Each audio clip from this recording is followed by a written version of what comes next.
ನಿಮ್ಮ ಕಾನ್ಫಿಡೆನ್ಸ್ನ ನೀವೇ ಬೂಸ್ಟ್ ಮಾಡಿಕೊಳ್ಬೇಕು. ಹೇಗೆ? ನೀವು ಯೋಗ ಮಾಡೋರಿಗೆ ಗೊತ್ತಾಗತ್ತೆ, ನಿಮ್ಮದೊಂದು ಪಾಶ್ಚರಲ್ಲಿ ನೀವು ತುಂಬ ರಿಲ್ಯಾಕ್ಸ್ ಮಾಡ್ತೀರ. ಅದನ್ನು ಫಸ್ಟ್ ಕಂಡ್ಕೋಬೇಕು. ಫ್ಯೂ ಪಾಶ್ಚರ್ಸ್, ಆಸನಗಳು. ನೀವು ಹೋಗಿ ಅದು ಆಸನದಲ್ಲಿ ಸ್ವಲ್ಪ ಹೊತ್ತು ರಿಲ್ಯಾಕ್ಸ್ ಮಾಡಿ, ಆ ಸೆಲ್ಫ್ ಕಾನ್ಫಿಡೆನ್ಸ್ ವಾಪಸ್ ಬರುತ್ತೆ. ಟೆಸ್ಟೋಸ್ಟೆರೋನ್ ಅಂತ ಅದು ನಿಮ್ಮಲ್ಲಿ ಜಾಸ್ತಿ ಆಗಬೇಕು. ಕಾರ್ಟಿಸಾಲ್ ಲೆವೆಲ್ ಕಮ್ಮಿ ಆಗಬೇಕು.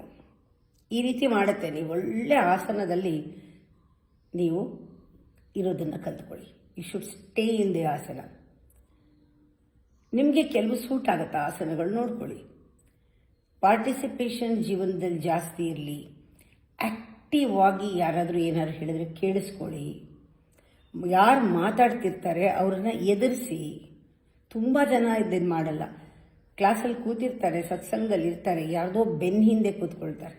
ಎಲ್ಲಿ ನಾನು ನೋಡ್ಬಿಡ್ತೀನೋ, ಎಲ್ಲಿ ನಾನು ಪ್ರಶ್ನೆ ಕೇಳಿಬಿಡ್ತೀನೋ ತಪ್ಪಿಸ್ಕೊಳ್ತಾರೆ. ಯಾವಾಗಲೂ ಕಂಬದ ಹಿಂದೆ ನಿಂತ್ಕೊಳ್ಳೋದು. ಒಟ್ಟಲ್ಲಿ ಅವ್ರಿಗೆ ನಾನು ಕಾಣಿಸ್ಬೇಕು, ನಾನು ಅವ್ರನ್ನ ನೋಡಬಾರ್ದು, ಆ ರೀತಿ ಕೂತಿರ್ತಾರೆ.